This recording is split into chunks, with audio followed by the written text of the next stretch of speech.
Hi friends, வாங்க மக்களே. இன்றைக்கி நம்ம யூடியூப் சேனலில் என்ன வீடியோ பார்க்குறோம் பார்த்தீங்கன்னாக்கா, பாரத் பெட்ரோலியம் அங்கேருந்து பார்த்தீங்கன்னா அவங்களுக்கு வந்து என்ட்ரி லெவலில் ப்ரொஃபைல் ரெக்யூர்மெண்ட் கொடுத்துருக்காங்க. ஸோ என்னென்ன ரெக்யூர்மெண்ட் பார்த்தீங்கன்னாக்கா, அதுக்கான ஓப்பன் டேட் பார்த்தீங்கன்னாக்கா 18/4/2026 கொடுத்துருக்காங்க. கடைசி தேதி பார்த்தீங்கன்னா 17 மே 2026 கொடுத்துருக்காங்க. ஸோ என்னென்ன ஓப்பனிங் இருக்குதுன்னு பார்த்தீங்கன்னாக்கா, ஜாப் ப்ரொஃபைல் ஆஃபரில் தெளிவாக கொடுத்துருக்காங்க பாருங்கள். Junior executive engineering, upper age பார்த்தீங்கன்னாக்கா 32 வயசுக்குள்ளவங்கன்னு சொல்லியிருக்காங்க. அதுக்கான குவாலிஃபிகேஷன் பார்த்தீங்கன்னாக்கா diploma in electrical, diploma in mechanical, diploma in instrumentation electronics civil and chemical engineering கொடுத்துருக்காங்க. எக்ஸ்பீரியன்ஸ் வந்து 5 இயர்ஸ் தான் ஓகேன்னு இருக்காங்க. வேகன்சி பார்த்தீங்கன்னாக்கா 105 வேகன்சி கொடுத்துருக்காங்க. 175 வேகன்சி கொடுத்துருக்காங்க. ஜூனியர் எக்ஸிக்யூட்டிவ் கொடுத்துருக்காங்க. அக்கௌண்ட்ஸில் கொடுத்துருக்காங்க. 35 வயசுலேருந்து மினிமம் 30 வயசு சொல்லியிருக்காங்க. அதுக்கான குவாலிஃபிகேஷன் பார்த்தீங்கன்னாக்கா சிஏ இன்டர் படிச்சிருந்தாலும் ஓகே, சிஎம்ஏ இன்டர் படிச்சிருந்தாலும் ஓகே, கிராஜுவேஷன் தான் ஓகேன்னு சொல்லியிருக்காங்க. அதுக்கான மினிமம் குவாலிஃபிகேஷன் இது எக்ஸ்பீரியன்ஸ் பார்த்தீங்கன்னாக்கா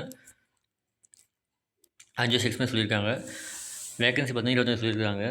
அடுத்து பார்த்தீங்கன்னாக்கா ஜூனியர் எக்ஸிக்யூட்டிவ் வேசைட் அமெடிஷன் கொடுத்துருக்காங்க. 32 வயசில் சொல்லியிருக்காங்க. பிகாம், பிபிஏ, பிஎஸ்சி, பிஎம்ஹெச், பிஹெச்எம் அதுக்கு கொடுத்துருக்காங்க. அதுக்கான எக்ஸ்பீரியன்ஸ் வந்து 5 வருஷம் எக்ஸ்பீரியன்ஸ் கேட்டிருக்காங்க.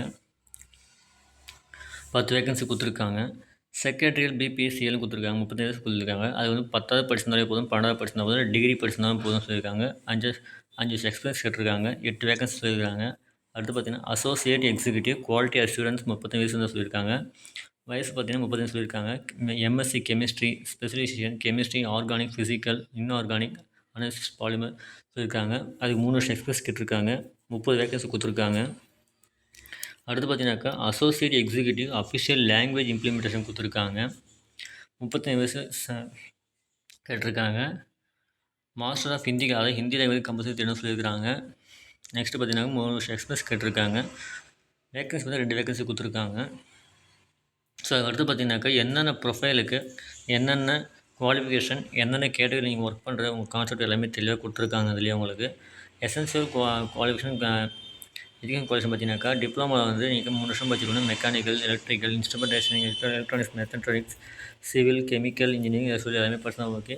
50% வந்து சிபிஜி இருக்குன்னு சொல்லியிருக்காங்க. அதுலேயே பார்த்தீங்கன்னாக்கா உங்களுக்கு மெக்கானிக்கல், எலக்ட்ரானிக் எல்லாமே தெளிவாக கொடுத்துருக்காங்க, டிசைட் கொடுத்துருக்காங்க. அடுத்து பார்த்தீங்கன்னா அதை வந்து எக்ஸ்பீரியன்ஸ் பார்த்தீங்கன்னாக்கா உங்களுக்கு 5 இயர்ஸ் எக்ஸ்பீரியன்ஸ் கேட்டிருக்காங்க. இன்க்ளூடிங் மினிமம் 1 இயர் வந்து மேனேஜர், சூப்பர்வைசர் கேட்டிருக்காங்க. ஸோ அதுக்கு எலிஜிபிள் கண்டிப்பாக அப்ளை பண்ணி யூஸ் பண்ணிக்கலாம் நீங்கள். ஸோ அடுத்து பார்த்தீங்கன்னாக்கா ஜாப் ப்ரொஃபைல் ஜூனியர் எக்ஸிக்யூட்டிவ் கேட்டிருக்காங்க, அக்கௌண்ட்ஸில் கேட்டிருக்காங்க. ஸோ அது வந்து பார்த்தீங்கன்னா சிஏ இன்டர், சிஎம்ஏ இன்டர் படிக்கிறவங்க கண்டிப்பாக ட்ரை பண்ணலாம் நீங்கள். ஸோ அதுக்கு மினிமம் பார்த்தீங்கன்னாக்கா 55 ஜிபிசி இருந்தால் போதும் சொல்லியிருக்காங்க. கிராஜுவேட் கண்டிப்பாக ஓகேன்னு இருக்காங்க. ஸோ அதுவும் 5 வருஷம் எக்ஸ்பீரியன்ஸ் கேட்டிருக்காங்க. ஸோ அது தம்பி நீங்கள் கண்டிப்பாக யூஸ் பண்ணிக்கலாம் நீங்கள். வயசு பார்த்தீங்கன்னா 30 சொல்லியிருக்காங்க. ஸோ அதை நோட் பண்ணி ட்ரை பண்ணி பார்க்கலாம். ஜூனியர் எக்ஸிக்யூட்டிவ் வேஸ்டு அமெண்ட்மெண்ட் பார்த்தீங்கன்னாக்கா அது எஜுகேஷன் தெளிவாக கொடுத்துருக்காங்க பாருங்கள். BCom, BBA, BSc, BMS, BHM வந்து பார்த்தீங்கன்னா 50% அக்ரிகேட்டில் வந்து இன்னும் ஓகே சொல்லியிருக்காங்க. ஸோ அதுக்கப்புறம் அதுக்கு என்னென்ன சேலஞ்சஸ், என்னென்ன ஃபெசிலிட்டிஸ் போட்டுருக்காங்க எல்லாமே தெளிவாக கொடுத்துருக்காங்க. ஸோ அதெல்லாம் படித்து பார்த்து நீங்கள் இது பண்ணிக்கலாம், நீங்கள் அப்ளை பண்ணி யூஸ் பண்ணிக்கலாம். ஸோ அடுத்து பார்த்தீங்கன்னாக்கா செக்ரட்டரியல் பிபிஎஸ்சியில் கொடுத்துருக்காங்க. இது வந்து பார்த்தீங்கன்னாக்கா நீங்கள் டிகிரி படிச்சிருந்தாலும் ஓகே, இல்லை 10th 12th படிச்சிருந்தாலும் ஓகே மாதிரி சொல்லியிருக்காங்க. அதுக்கு உங்களுக்கு ப்ரொஃபைல் எல்லாமே தெளிவாக கொடுத்துருக்காங்க. ஸோ அதையும் படித்து பார்த்தீங்கன்னா கண்டிப்பாக யூஸ் பண்ணிக்கலாம் நீங்கள். அடுத்து பார்த்தீங்கன்னாக்கா அசோசியேட் எக்ஸிக்யூட்டிவ் குவாலிட்டி அசூரன்ஸ் கிட்டிருக்காங்க. இதை வந்து பார்த்தீங்கன்னா chemistry, organic chemistry, physical chemistry, inorganic chemistry, analytical chemistry, polymer chemistry எல்லாமே தெளிவாக கொடுத்துருக்காங்க. அது 50% மினிமம் கொடுத்துருக்காங்க. 60% தெளிவாக கொடுத்துருக்காங்க. ஸோ அதில் இருக்கிறவங்க கண்டிப்பாக ட்ரை பண்ணலாம் நீங்கள். ஸோ நெக்ஸ்ட்டு பார்த்தீங்கன்னா எல்லா இன்ஃபர்மேஷனுமே உங்களுக்கு கேதர் பண்ணி கொடுத்துருக்காங்க. ஸோ அதுக்கான அப்ளிகேஷன் ப்ராசஸ் பார்த்தீங்கன்னாக்கா ஆன்லைன் அப்ளிகேஷன் தான் தெளிவாக கொடுத்துருக்காங்க உங்களுக்கு. ஸோ நீங்கள் அதுக்கு வெப்சைட் உங்களுக்கு டிஸ்கிரிப்ஷனில் கொடுக்குறேன். ஸோ நோட் பண்ணிக்கோங்க. யாரெல்லாம் அப்ளை பண்ண ட்ரை பண்ணிருந்தோம் அதில் ட்ரை பண்ணி அந்த வெப்சைட்டில் போய் ட்ரை பண்ணி பார்க்கலாம் நீங்கள். ஃபஸ்ட் ரிஜிஸ்டர் பண்ணுற மாதிரி இருக்கும், அப்புறம் நீங்கள் அப்ளை பண்ணுற மாதிரி இருக்கும் நீங்கள். ஸோ அதுக்கான கான்செப்ட் எல்லாமே தெளிவாக கொடுத்துருக்காங்க. ஸோ அப்ளிகேஷன் ஃபீ பார்த்தீங்கன்னாக்கா நான் ரீஃபண்டபுளாக கொடுத்துருக்காங்க. 1150 ரூபா வரும் உங்களுக்கு ஒரு அப்ளிகேஷன். உங்களுக்கு 1000 ரூபா அப்ளிகேஷனு ப்ளஸ் ஜிஎஸ்டி பார்த்தீங்கன்னா 180 வரும் உங்களுக்கு. ஸோ 1150 ரூபா வரும் உங்களுக்கு. ஸோ எஸ்சி எஸ்டி கேட்டகரினா உங்களுக்கு ஃபீ வரதுக்கு வாய்ப்பு இருக்காது, சரிங்களா. ஸோ அதான் அன்ரிசர்வர், ஓபிசி, என்சிஎல், இடபிள்யூசியில் பார்த்தீங்கன்னா அவங்க 1110 ரூபா வர, 112 ரூபா, 150 ரூபா வர மாதிரி இருக்கும் உங்களுக்கு. ஸோ நீங்கள் ஆன்லைன் பே பண்ணால் நீங்கள் வந்து அப்ளை பண்ணுற மாதிரி இருக்கும் நீங்கள். ஸோ நெக்ஸ்ட்டு பார்த்தீங்கன்னா, உங்களுக்கு மெடிக்கல் சர்டிஃபிகேட்ஸு, செலக்ஷன் ப்ராசஸ்க்கான மெத்தடாலஜிஸ் எல்லாமே தெளிவாக குடுத்துருக்காங்க. ஸோ அதெல்லாம் நோட் பண்ணிக்கோங்க. ஸோ அதுக்கான சேலரி பார்த்தீங்கன்னாக்கா, உங்களுக்கு ஜூனியர் எக்ஸிக்யூட்டிவ் செக்ரட்டரி போஸ்ட்டுக்கு பார்த்தீங்கன்னாக்கா, 30,000 ஸ்டார்ட்டிங் சேலரி குடுக்குறாங்க உங்களுக்கு. அதுவே அக்கவுண்ட்ஸ் அசோசியேட் எக்ஸிக்யூட்டிவ் பார்த்தீங்கன்னாக்கா, 40,000 சேலரி குடுக்குறாங்க. ஸோ அது மாதிரி நீங்க கால்குலேஷன் பண்ணி உங்களுக்கு யூஸ்ஃபுல் ஆகுமா செக் பண்ணி பார்த்தீங்கன்னா, அதுக்குமே அப்ளை பண்ணலாம் நீங்க. ஸோ நெக்ஸ்ட்டு பார்த்தீங்கன்னாக்கா, உங்களுக்கு ஜென்ரல் செக்ஷன்லாம் குடுத்துருக்காங்க. அதெல்லாம் நோட் பண்ணிட்டு அதே மாரி அப்ளை பண்ணலாம் நீங்க. இதில் இன்னும் முக்கியமான விஷயம் குடுத்துருக்காங்க பாருங்க உங்களுக்கு அதில.